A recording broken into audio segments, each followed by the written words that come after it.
we're going to go over our new Pay Now portal. We're going to touch on vendor registration and then on submitting payment requests.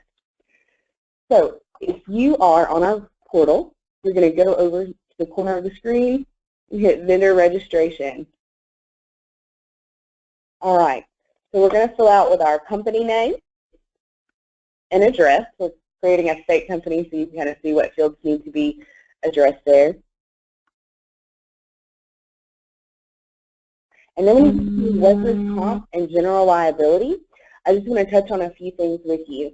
When you hit choose files, you'll have to select both documents at the same time if you have two different certificates for GL and workers' comp. If you hit choose file and then just select one to add, it will replace, it will not add. So you can also convert those two images into a PDF to upload as one as well. I want to touch briefly on the workers' comp and general liability checkbox at this time. If you do not have general liability or workers' comp, I want you to click that button.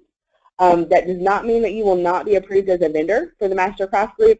It does mean that we will have to speak with you one-on-one to develop a plan of action to resolve that.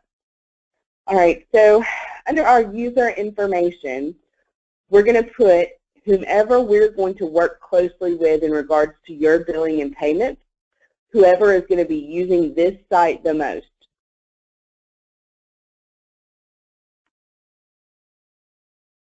That email address and password will become your login and password in the future.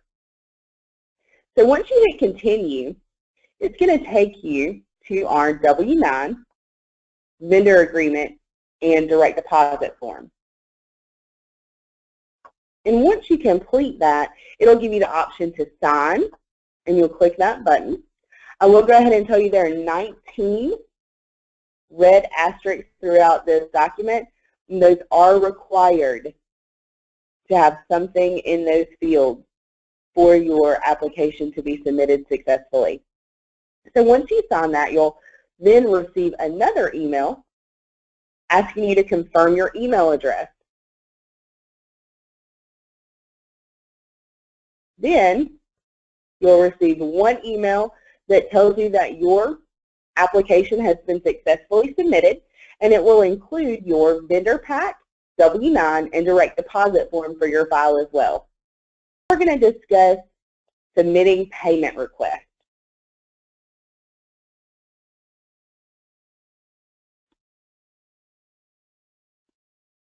All right, so if you were a rehab vendor, you would fill out create payment request here.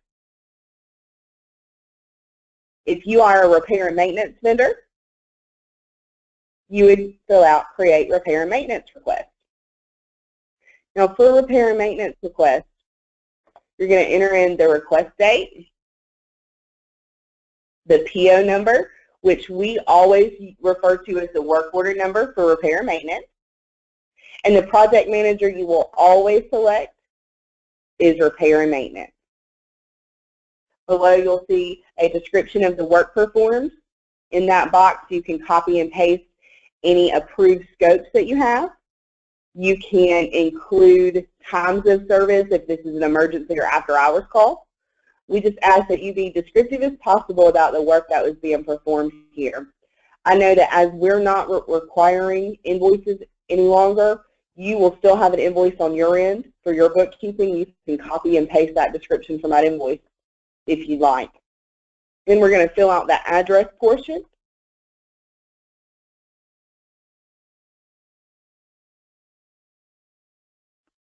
And the completion date. The completion date is going to be the date of service. And the amount is going to be our agreed upon amount. Now for job images, you want to upload all of your images at the same time because it follows the same principle as the workers' comp and GL. And if you try to go back and add, it will replace and not add. So you can create them in a PDF and we can upload one document. You can just click on all of them at the same time. But we are going to make a new requirement for 2017 of 7 photographs for our repair and maintenance team. And that's one of the house or the mailbox number, one of the before condition, 2 of the during phase, and then at least 3 of the after phase, so that we can get those back to our client as soon as possible. Now, obviously, if you have extensive work that's being done, in some instances, more than 7 photos would be recommended. And then we're going to hit Submit Payment Request. And when you do, it's going to bring you to this screen right here where you can see all your payment requests. So we've submitted a few over the course of the last few days to kind of give you guys an idea of what your screen would look like. Once something is approved, you will see Approved Pending Manager Approval. And what that means is that your R&M team has went in, we have approved it, and it has moved on to the accounting department to disperse that payment to you. Submitted means that we have not yet reviewed it. And then deferred payments, we'll discuss deferred payments for just a moment. If you get an email and it says you had a deferred payment, it's going to look like this. And then it's going to give you a reason for the deferral. So if we need additional description of repair or additional photos, or let's just say the amounts don't match, it's going to become deferred. And we're going to send you an email asking you, hey, check your records, look and see if you have more pictures. And then once we get that information, we're going to ask that you submit a new payment request with the additional requested information, and we will approve it at that time and delete your deferred payment.